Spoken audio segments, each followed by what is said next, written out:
Attends 2 secondes. Aujourd'hui, on va parler d'un truc que personne ne nous a expliqué à l'école et qui pourrait pourtant complètement changer ta manière de comprendre tes émotions, tes relations et même tes décisions. Pourquoi ton cœur envoie plus d'informations à ton cerveau que l'inverse?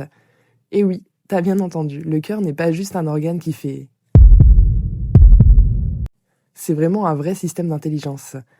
Et j'avais envie de vous en parler aujourd'hui, de ce lien entre votre cœur et votre cerveau, parce que personne ne nous explique que nos émotions, nos intuitions et même nos décisions commencent là, dans le corps, bien avant la tête.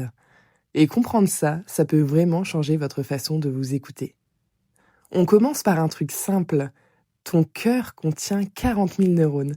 Oui, des neurones, les mêmes cellules que dans ton cerveau. Il a vraiment son propre réseau nerveux, sa petite logique interne, et même une forme de mémoire émotionnelle. Pourquoi on t'a jamais dit ça? Bonne question, je me la pose aussi. Et c'est dommage qu'on n'en parle pas plus, parce que je trouve vraiment ce sujet super intéressant.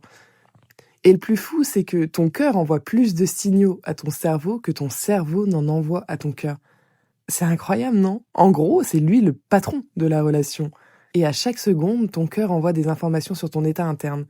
Ton niveau de stress, de sécurité, d'apaisement, de danger, de connexion, de présence. Et ton cerveau réagit. Quand ton cœur est en cohérence, ton cerveau fonctionne mieux. Que ça soit au niveau de la concentration, de la créativité, de la patience, de l'intuition, de la clarté. À l'inverse, quand ton cœur est en incohérence, que ça soit du stress, de la tension, de la peur, ton cerveau passe en mode défense, il va fermer les lumières et il va activer le mode survie. Et ça, c'est de la biologie, pas de la poésie. Et il y a vraiment une expérience qui a choqué pas mal de chercheurs. Une étude très connue dans le domaine a montré qu'avant qu'une image apparaisse à l'écran, le cœur réagit. Non mais vous imaginez, avant, genre quelques secondes, littéralement avant que cette image apparaisse à l'écran, le cœur il a déjà réagi. Comme s'il savait, comme s'il pressentait, alors que le cerveau, lui, il va réagir ensuite. Mais le cœur, c'est lui qui commence. Et c'est ça qu'on appelle la cohérence cardiaque intuitive. Une sorte de capacité du cœur à percevoir un état futur, avant que la conscience logique ne capte.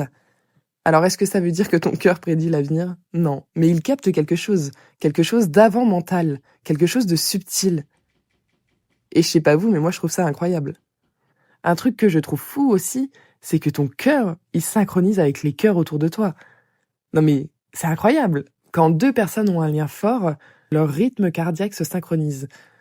Et donc leur système nerveux, ils se répondent, sans parler, sans se toucher, sans même se regarder parfois. Et c'est pour ça que certaines personnes t'apaisent alors que d'autres viennent t'épuiser.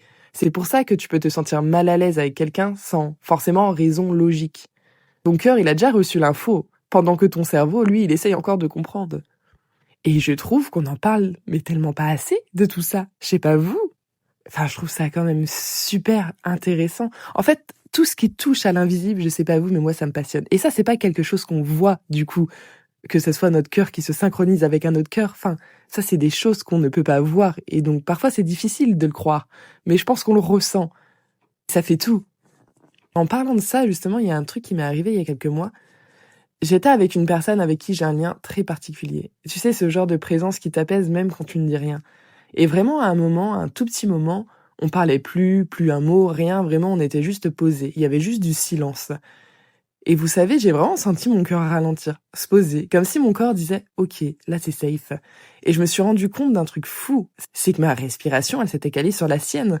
En fait, comme si nos systèmes nerveux se coordonnaient tout seuls, sans qu'on le décide. Et c'est là que j'ai compris la puissance du truc. Il y a des gens, vraiment, qui te font du bien, biologiquement. Pas juste émotionnellement, vraiment, biologiquement. Et je me vois pas encore dire ça à quelqu'un. Pourquoi t'es bien avec moi? Ben, tu me fais sentir bien biologiquement. Je trouve ça quand même incroyable. On peut parler aussi de l'intuition. Parce que l'intuition, finalement, c'est pas un truc magique, c'est pas un don, c'est pas une vibe mystérieuse, c'est pas un processus biologique. En fait, finalement, c'est que ton cœur, il capte, ton système nerveux, il traduit, et ton cerveau, il comprend ensuite. Et c'est pour ça que tu sens les choses avant de les penser. Tu sens les gens, tu sens les relations, tu sens que quelque chose te manque, tu sens quand tu ne dois pas aller quelque part, tu sens quand tu dois y aller. Ton cœur parle en premier. Et j'avais lu une histoire là-dessus, où je sais plus si j'avais regardé un reportage, mais c'était l'histoire d'une femme qui devait prendre un avion, et elle sentait quelque chose dans son cœur, et elle était persuadée qu'elle ne devait pas monter dans cet avion. Et il s'avère que cet avion, il s'est crashé. Et là, tu te dis, mais bordel, le pouvoir de s'écouter. C'est une des choses à retenir aussi de cet épisode. C'est-à-dire que quand vous sentez quelque chose au fond de vous, arrêtez de douter de vous, vraiment, écoutez votre cœur. Parce que ça peut littéralement vous sauver la vie. Et si on veut utiliser cette intelligence-là, je vais pas vous parler de la cohérence cardiaque parce que je pense que j'en ai déjà trop parlé et vous savez tous les bienfaits de la cohérence cardiaque, mais je pense que c'est une des premières choses. Posez-vous, faites un peu de cohérence cardiaque parce que quand vous faites attention à votre respiration, vous faites aussi attention à votre système nerveux. Regardez aussi au quotidien comment votre corps y réagit face à une personne. Est-ce que votre corps il s'ouvre ou est-ce qu'il se contracte? Regardez vraiment les énergies autour de vous. C'est important ça aussi. Et arrêtez de vous juger quand vous sentez quelque chose.